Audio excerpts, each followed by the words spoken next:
Welcome to Season 2, Episode 3 of Life Beyond Loss, the podcast. This is a guest show where we share the most amazing and inspirational stories of navigating grief and loss through to healing and transformation. I'm your host, Louise Kresick, grief and loss coach, and in this episode I'm joined by the mindful living guy, Stephen Downey. Stephen bravely shares the story of losing his brother very unexpectedly in a road traffic accident, and he talks about the impact that this had on himself. Stephen's a huge advocate of mindfulness, like myself, and so we explored in this conversation how this is really beneficial to the process of grief. But what I also love about this episode is Stephen's very honest experience with how grief affected him in different ways at various stages of his grief journey.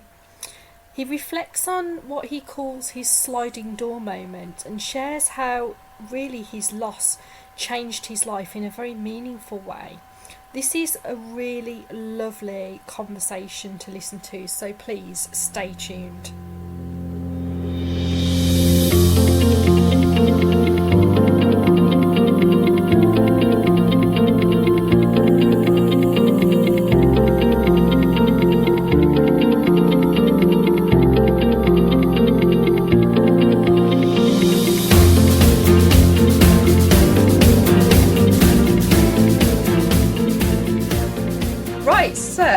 I am joined today on the podcast by Stephen Downey, who is the owner and creator of Facebook page Our Mindful Moments and also Mindful Living. So Stephen, hello, welcome to the show. Thank you so much, Louise. It's absolutely fantastic to be here. Thank you. Oh, you're so welcome. And just for the listeners, where are you? Somewhere in Ireland, I gather? Yeah, I'm based in Dublin. I'm in a place called Clonee, which is the Dublin-Meath border. So not too far from Dublin city centre. Oh, lovely. I really need to get across to Ireland one of these days. I can't believe I live in England and I've never visited Ireland. Oh, no way. Oh, we'll have to have some sort of meet-up of like-minded people in Dublin, because it's lovely. The sun is coming through into my office here at the moment, and it's just a beautiful day. Definitely. So let's talk a little bit first of all about, your what it is you do and what kind of what's behind your whole, Facebook page, Mindful Moments. Tell us more about that. So generally, like I'm a father of three. I'm a computer programmer, and I'm just passionate about enjoying the simple moments in life. And I started up our Mindful Moments after a tragic event that happened a couple of years ago, and it's really just about spreading some positivity in the world. And it just grew quickly from there, and I've just been enjoying the journey ever since. What is it about mindfulness then that kind of got your interest, I guess? Because I talk about mindfulness a fair bit on my page as well, and I happen to think it's really, really helpful for dealing with grief. So what is it about mindfulness for you? I think it's about awareness and acceptance. I was very lucky that about 6 months before my grief, I did a mindfulness MBSR course. So it was an 8-week immersive course. And so it gave me kind of a foundation just to really be to step back and be present and just be aware of things that are happening in our mind, because sometimes we can have a lot of racing thoughts, and we can be judgmental of them. But from a mindfulness point of view, we learn to be to step back and not judge the thought in that moment, but just accept it for how it is. I did the MBSR 8-week course as well, and I absolutely loved it. And it really, I think for me as well, it did definitely help to, just like you say, just to be able to take a step back and create that space between you and your thoughts. And I just I'm a huge advocate for mindfulness. I think we should all do it every single day. But yeah, I know that like we've talked as well about your experience of loss, and this I guess the mindfulness sort of plays a role in that. So would it be okay for you to just share your story about your absolutely loss? To be honest, it all changed with a phone call. I got, unfortunately, one of those phone calls that nobody wants to get. And my brother, I come from a family of five people, two older brothers, an older sister, and a younger sister. And but the second eldest in our family, Mark, was traveling on his motorbike, and he was going up the place called Monaghan in kind of the northwest of Ireland. And unfortunately, somebody pulled out from a side road in front of him, and he was in a tragic accident, and he didn't survive. That's just that to have, like you say, that phone call that nobody wants to have. Must have been really, really, well, just hard, horrendous. It was. I haven't actually told many people about this part of it though, but it was so shocking that I hung up the phone from my dad. My two girls were there in the house at the time. My wife was upstairs getting ready for a night out, and I went up to my wife, and she knew by my face that something really, really serious had just happened. But when I explained to her what happened, she said, "No, that can't be true. Ring him back." And I actually rang my dad back and said, "Did I just dream that you rang me and told me that Mark passed away?"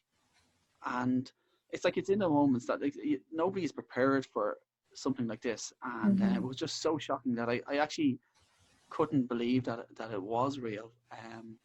Unfortunately, what followed on from it was that we had to go through a court case. Unfortunately, the person that caused the accident wouldn't plead guilty to it, so it was a drawn out, really long kind of process.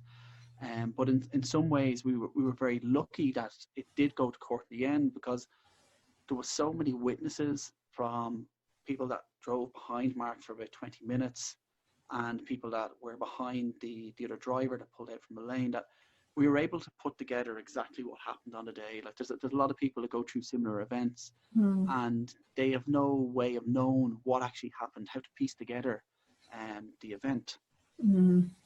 That really resonates with me, because obviously losing my mum in very sudden circumstances as well, not in an accidental kind of way, but that initial part of the grief journey about trying to make sense of what's happened in a sudden death, I think is absolutely a really important part of the journey. And I think there's many people out there that would relate to that. So what was sort of like, I guess, the initial impact then on your life and on your family's life? Initially, actually, it's kind of a strange kind of process, because for me, because I was immersed in mindfulness, and I was also doing Reiki as well at the time, that I kind of went into a kind of a mindfulness mode, that I stepped back from it to kind of, it was obviously a big shock, but I accepted certain parts of it, that Mark was gone, there was nothing we can do about it, and to try and focus on what was there around me. But I think it eventually caught up with me.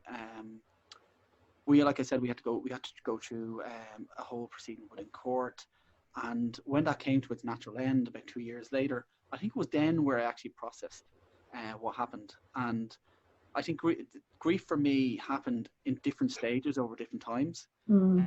I definitely felt a very low point in my life after that. I think because I'm a very visual person, and we had such great accounts of the incident, that I was able to piece together in my mind the different angles, the different things that happened, and I found that very, very hard to process. I went through a very tough time after that.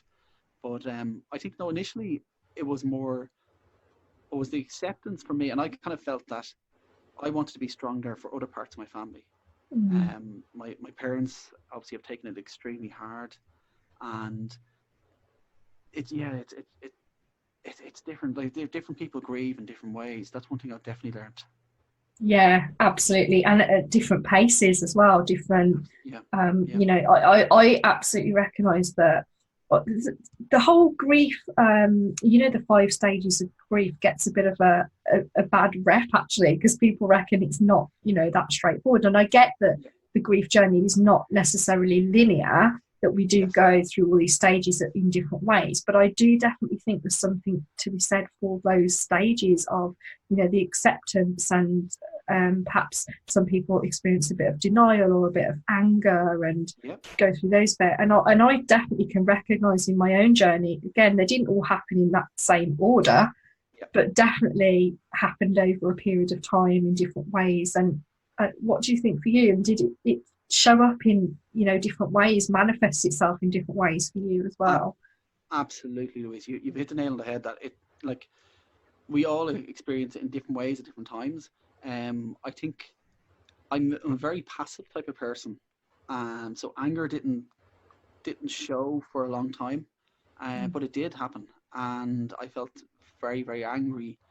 Um, that just that it happened, and that in our case it was a very avoidable accident. The person that was driving turned out to have no working brakes on their car.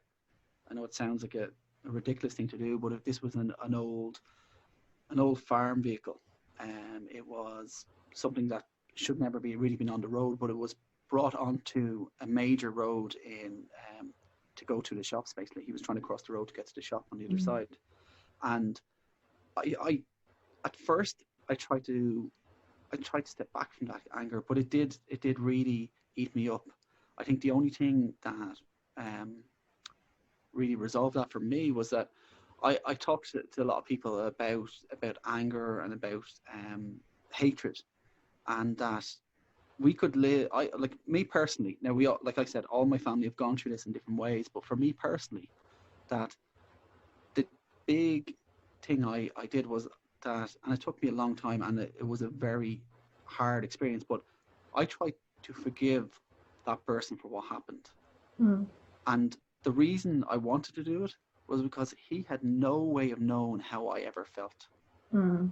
And me holding anger, holding hatred inside me, it was never going to change the situation. It was never going to manifest its way to him. It was only going to affect me and going to affect my family. So I made a very conscious decision that I would let go of those emotions. And it took a long time. It took nearly 2 years to gradually get those words out. That, but it was.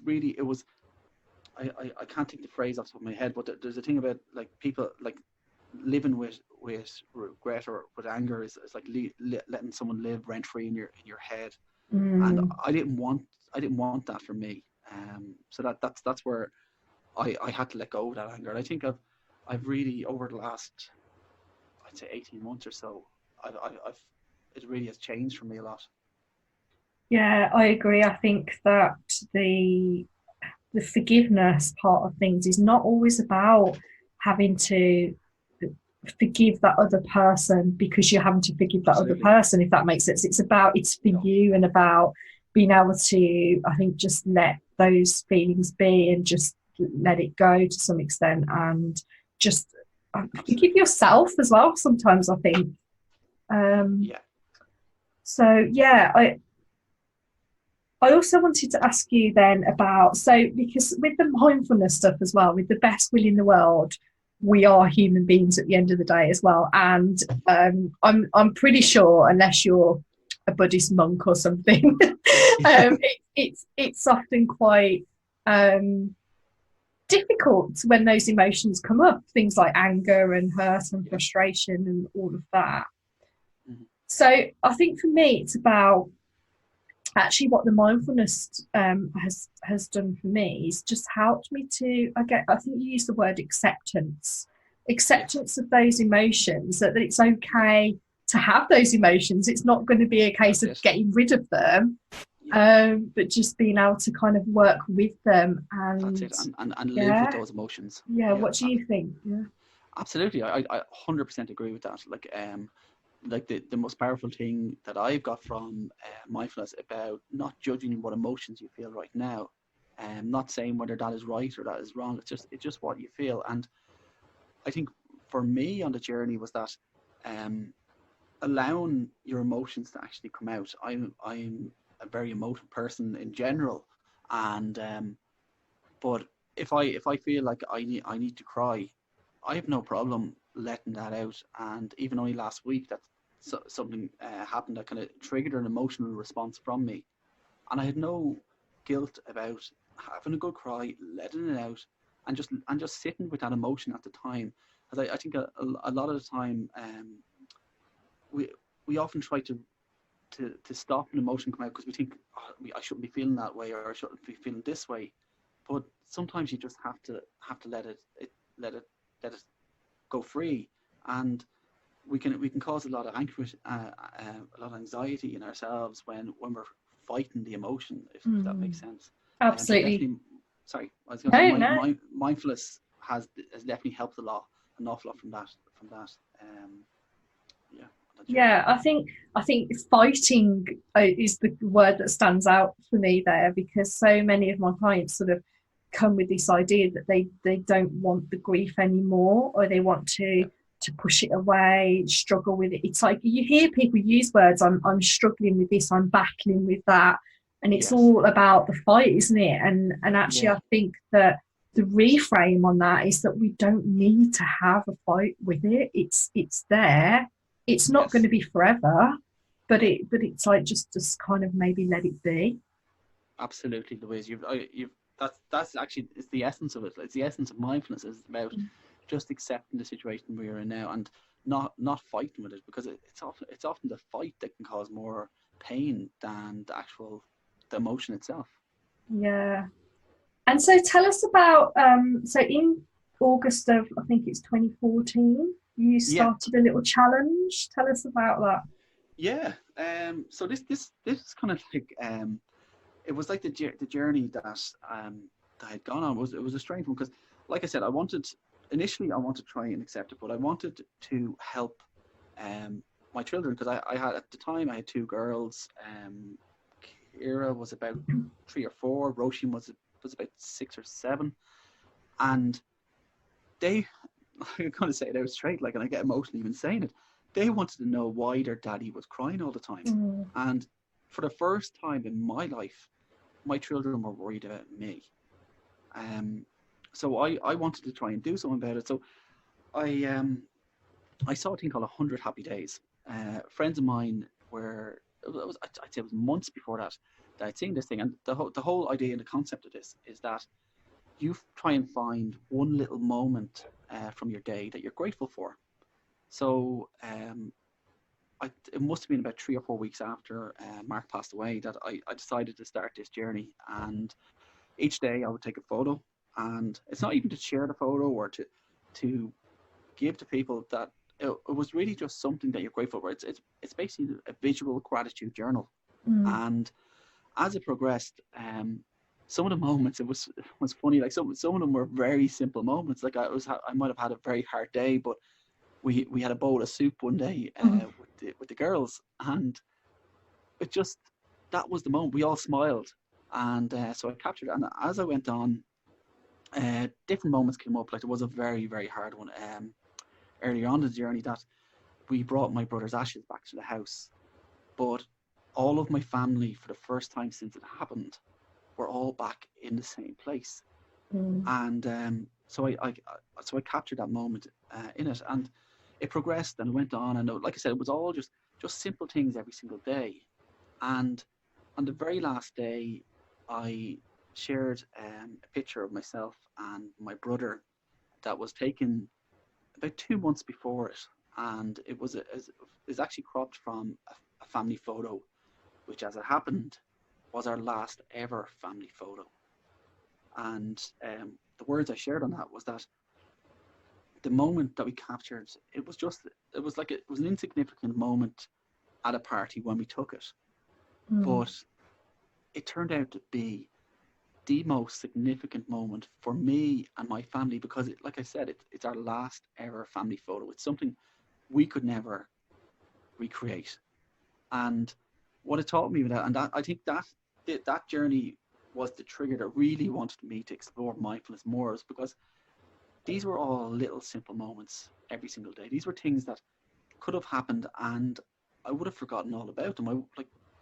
There were no simple things. Like there was one day, I was surfing with Barbie in a bat with me, and there was like all little kind of little tricky things like that, and it was just so much simple things in life that I feel that if we don't appreciate them now, they'll only become memories before we realize how important they were. So I think for me on my journey, that was probably one of the most significant parts.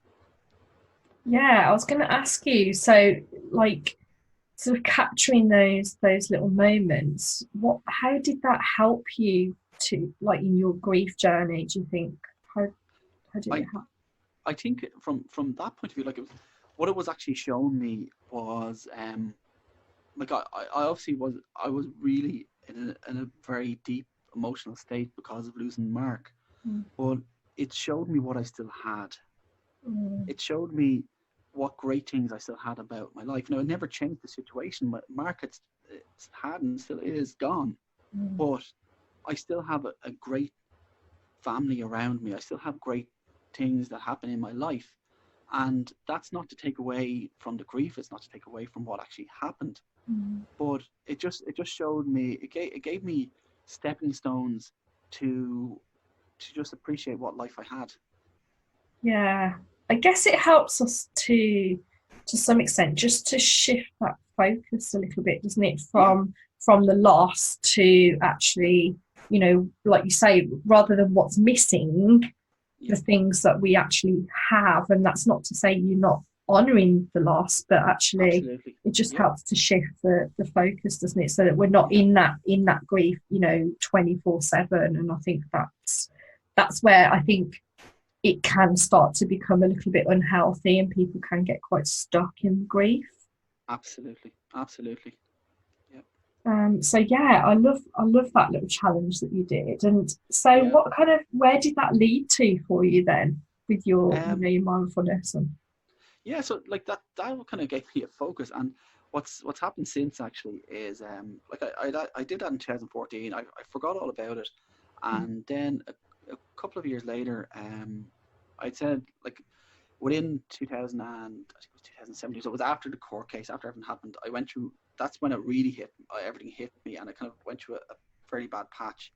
But a few months after that, I was at a TEDx conference, and I was just really, really inspired to just by the simple stories that were shared on that day, and some very personal stories, but the impact it had on the audience and how their perspective on life.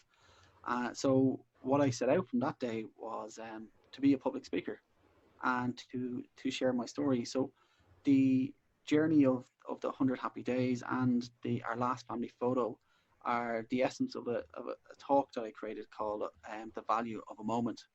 And so that's where that journey has gone to eventually. And I've been knocking on an awful lot of doors. I literally, just before we were talking, actually I've been asked to speak at there's a youth movement within Ireland called JCI, and I've been asked to speak at their annual conference this year.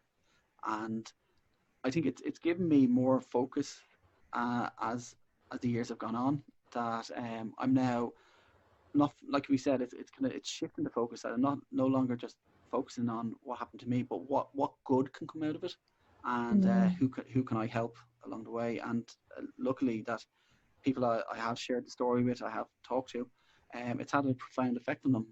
Especially I've talked to so many siblings of people that have lost a brother or a sister in similar situations, and how it has allowed them to look back at moments that captured, like there was a lady there that she had a photo of her brother, and it used to sit in her drawer, but after listening to me talk and focus on the great moments and celebrating the life that we had, that she took that photo and it's now up on her wall. And it's when you see moments like that and the impact that you can have, it spurred me on to kind of keep pushing myself and to expand my page, my engagement with people, and just give people a new focus in life, hopefully. that's fantastic. I love that little story as well. That's really lovely. There's definitely power, isn't there, in sharing our story. And just I think that people have that, that me too kind of factor, oh, me Yeah, too, and don't always realize that there are other people out there that have had a similar experience or felt a sort of particular way. That's it. And Yeah. I have to say, actually, it really, really hit home one day. We because Mark passed away in a traffic accident, that we would be there's the Irish Road Traffic Victims Association, and they always have a Remembrance Day each year. And when this happened to us, we felt like we were the only people that it ever happened to. And so one year when we were at this, it was actually my first year ever attending it, and I was asked to go up and light a candle for my brother. And I'd say we were good 20 rows back or so, and we were asking him to come up bit by bit to light a candle. And I thought a lot of the people were kind of from support in the room. There's no way that everyone here would have lost someone. But I went up to light that candle, and I looked behind me, and there must have been 150 people in that row behind me that had lost people just that year. And it puts it in perspective that when we're going through such loss, that sometimes we think we're isolated, sometimes we think we're on our own, but there's so many other people on that journey at the same time. And I think maybe by sharing our story, we can let people know they're not alone. Yeah, you're so right. It can feel like such an isolating journey, and I think particularly if you like in my situation, it's kind of like just me and my sister, so particularly small family. And I think sometimes people can fall away from the situation as well, and you do kind of feel physically like you're on your own in this. Yes. So I think this is so important for people to, I mean, this is obviously one of the reasons for doing this podcast, to be able to put those stories out there for people to be able to share in that experience and feel like, oh, okay, it's not just me then. I'm not, not just alone in this. Absolutely.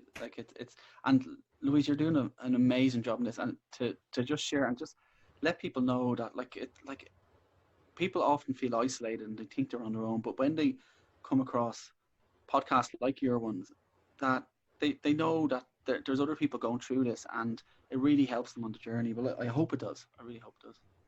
Absolutely. Do you think this is your experience, losing your brother, has kind of shaped you as a person in any way? 110%. I don't know if you remember, there's a movie out years ago called Sliding Doors. Oh yeah. Your life could have gone one way or could have gone another. And that phone call was my sliding door moment. I work in IT for the last 20 years, and I would have gone in a my life would have been very predictable. I would have literally just I would have been focused on work, trying to get promotion, trying to move up the ladder as such. But I think what it's shaped me is about what is important in life. Like the number one thing, and I'd say you feel it all the time as well, is that life is short, and life is for living. And in that way, it definitely has changed my focus on life and what I really feel is important in life. It's amazing the amount of people I speak to, myself included, that often feel like they've been woken up. Yeah. Like the experience has woken them up to life. Yep. And unfortunately, it's a lot of people, they don't realize that for many years, that just what is important in life, connections actually. And if I can tell you a small story actually about how important connections were. That last weekend actually, I was on a course in the west of Ireland, very, very far from where I live, and I was stopped by a girl in a coffee shop who said she recognized me, asked if I ever worked at Dublin Airport, and I used to work for a company in Dublin Airport for many years. But the girl shared a story that she remembered me because I used to go to a certain place for my lunch, and she used to work there, and we used to have a connection. We used to actually just have a bit of fun every day and a bit of a laugh with the guys that I worked with. But 2 or 3 years later, that she remembered me, but because we created a connection. And I just think that connections are so important. Like, she was so proud to share her story, share where she was since then. And it really brought home to me how important it is to connect with people in our lives. We Mm. often go from point A to point B with in our head and just thinking about what's going on in our life, where we have to be, what we have to do tomorrow, instead of just lifting up our head and just connecting with those people around us. And yeah, Yeah, I love the way you describe that. It's like it is that kind of walking around in zombie mode, like yeah, just like you absolutely. say, A to B, and so consumed with, you know, what we have to do next and where we Yeah, need to be next and what, you know, what happens next, and then actually without thinking about just being in the moment, in the present moment, and like you yeah, say, those connections and connection with our environment as well, and you know what's in front of us in terms of yeah, things like nature and yeah. just little things. Yeah, Just listening to the birds. yeah. Just what's important in life around us. So, what words of encouragement would you offer people then, or even words of wisdom? Say if they're Yeah, maybe, you know, in that like experience right now, and the the number one thing I'd say is be kind to yourself and accept where you are on your journey. Like, loads of people grieve in different ways, and not to compare yourself to where somebody else is on their journey. It's all going to be different, and we're all going to grieve in different ways. Um, One analogy I always use is that grief, like they say, that grief comes in waves, but my analogy is that grief can often be the wave. That mm, sometimes it's calm, you can remember those little happy moments, and that's when you just put your toes in the water. mm, Some days it can be rough, and you find it hard to have those memories. mm, Um, Even if for me one day, and I call it my tsunami moment, where it just hit me, mm, and I didn't stop crying for a long, long time. And but just to accept that, like a storm out at sea, it will get calm, it will change, and you will have those calm days again. That sometimes we can be so pulled down into that emotion that we don't think it is ever going to change, but it can, and you will have happy days. You will get up again, and you will have a great life. yeah. It's I love that analogy, by the way, and straight away I'm thinking that, you know, some days as well people just feel like they're constantly drowning and Yeah, sinking, and how do they kind of, you know, stay afloat in all of that? But I'm guessing that you would say that, you know, mindfulness is one of those ways that can help you to abs- just swim absolutely. Like, through that, you know. to swim through, like, I heard a saying one time is that we don't drown by falling in the water, we drown by staying there. Mm, So just take little steps, go as slow as whatever pace is working for you is the pace you should go at, and just take it one day at a time, and step by step you will get there. lovely. And what would you recommend in terms of mindfulness then? If say if somebody's kind of maybe just getting started with that, or not sure how to Yeah, kind of start with it. to put your toe in the water. Like, there is one thing that's helped me the most actually is mindfulness groups, and like you don't have to be do an MBSR or be fluent in mindfulness, for want of a better expression, to join these groups. So look in your area and see if there is a meditation group or a mindfulness group that you could join. But even simple thing like there's some fantastic apps out there that Mm, you can download. One I probably my favorite is called Insight Timer, mm-hmm. and there's plenty of free meditations on that, and you don't have to sit for an hour in silence. Mm, You can work up to that, mm, and I like there's meditations from 2 minutes up to 10 minutes, and sometimes like we can be mindful in many different ways. Like, there was a retreat I went on recently, and the meditation teacher taught us a 16-second meditation, and it was literally as you're walking into uh, a through a door into a new room or a new environment, that you breathe out for 4 seconds, you go to take the door, you pull it towards you, you breathe in for 4 seconds. As you walk through, you breathe out for 4. And as you close the door behind you, you breathe in for 4. And in that way, you're present to you're cognizant of the present moment and in that. But there's loads of different ways to be mindful and just to be present. There's other simple one actually I do. There's lots of people have this affiliation with the time 11 minutes past 11.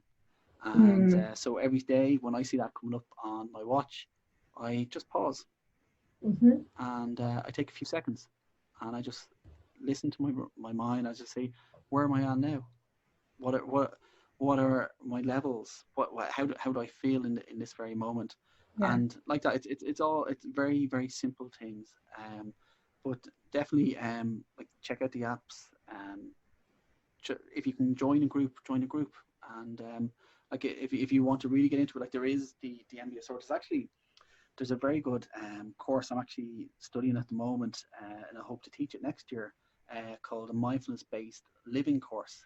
And it's about integrating mindfulness into our lives. And I think out of the 12 people that are on it, I think a lot of people have gone through the MBSR route before, which is a mindfulness-based stress reduction course. Yeah. So there is loads of ways to get into mindfulness, and I think the first one is just get like an app on your phone. There's Headspace is another one. A lot of people use Headspace, and I don't know.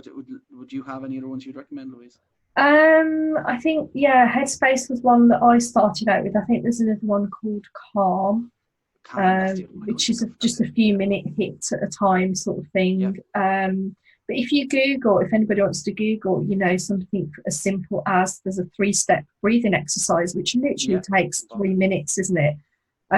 So you could sit and you could probably find that somewhere, I'm sure, online, a guided 3-step breathing exercise. Absolutely. But there's loads of resources there. There is, and mindfulness now is becoming so popular. It's much more understood, which is great. And I love the door exercise that you just described, because people use that. I don't have time for it, blah blah blah. Well, actually, nobody's too busy to walk through a door, are they? So